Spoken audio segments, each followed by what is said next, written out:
The work that we developed is called Applied Empathy, and Applied Empathy is really not just about the work of understanding and perspective taking, but then what do we do with it, right? Once I understand you better, how will we use that understanding to improve our relationship, to improve our product design, to improve our store experience, whatever it is, because often that work gets done in one side of a business, and then the research about consumers get done on the other, and they don't often always match side by side. And so the work we're trying to do is help companies both internally and externally understand themselves and the people they serve better so that we can build better products and services. As technology becomes more and more ubiquitous and a part of our life, we're going to need to make that technology feel more natural and human, because ultimately that's how the usability will increase and that's how its effectiveness will increase. So using empathy as a tool for understanding consumers, users, use cases, all of that sort of work is super critical to building a path to more effective technology. We are already living in Black Mirror, I think, to some degree.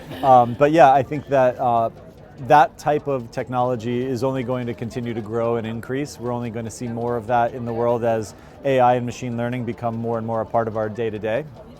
The ability to have a piece of robotic technology that shows up in the world and acts and behaves in a somewhat human way, I think has pros and cons, but it is also inevitable. So we have to embrace the likely future that brings and start to use empathy as a hopeful component or an ingredient of AI in order to make sure that we aren't creating a future that we can't undo.